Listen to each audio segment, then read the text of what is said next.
சாருக்கும் எஸ்ஜி சூர்யா சாருக்கும் இந்த கேள்வி. உங்களுக்கு வழக்கமாக ஒரு ஜாப் இருந்தது இல்லையா, ரெண்டு, அதாவது டைரக்டர், தயாரிப்பாளர் அப்படின்லாம் இருந்தது.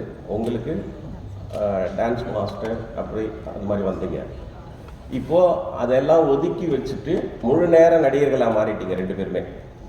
ஒரு வேளை அடுத்த வருஷத்தில் கொஞ்சம் நடிப்பில் வந்து ரெஸ்ட் எடுத்துக்கிட்டு டைரக்ஷன் பண்ணணும்னா லாரன்ஸ் மாஸ்டர் டைரக்ஷனில் எஸ்ஜே சூர்யா நடிப்பாரா, இல்லை எஸ்ஜே சூர்யா டைரக்ஷனில் லாரன்ஸ் மாஸ்டர் நடிப்பாரா? நீங்கள் மைக் எடுத்தோன்னே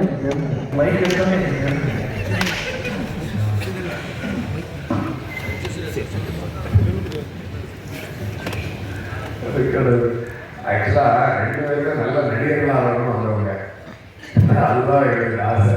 ஓகேயா? பட் எங்கள் வந்து அதான் நான் சில மேட்ச் கேட்டால் ஓடுறோம். அந்த மேட்ச் இந்த படம் சொல்லி நடந்துமே சொல்லுவேன்.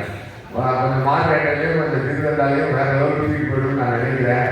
நமக்கு ரொம்ப தேவை ஆட்டம் இதில் கொடுத்தாலும் கொடுப்பான் அப்படின்னு நான் சொல்லிட்டு தான் பாட்டு மேட்ச் லீவ் உண்மை ஆயிடும்னு நினைக்கிறேன். அதனால நானும் மாதம் சேர்ந்து நடிக்கிறது எனக்கு ரொம்ப ஆயிரத்து செய்வீங்க. எங்களையும் நாங்கள் ஏற்க வேண்டாம் தானே இது படம். எங்களை ஏற்க தள்ளி விடுவீங்க. அவங்க ரெண்டு பேரும் கொஞ்சம் காசு இல்லை, ரெண்டு பேரும் சொன்னாங்க. அவங்க ரெண்டு பேரும் டைரக்ட் பண்ணி என்ன நடிக்க வரலாம்.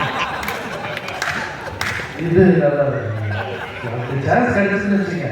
நான் ஃபர்ஸ்ட் டைரக்ஷன் டேரக்டர் சார்.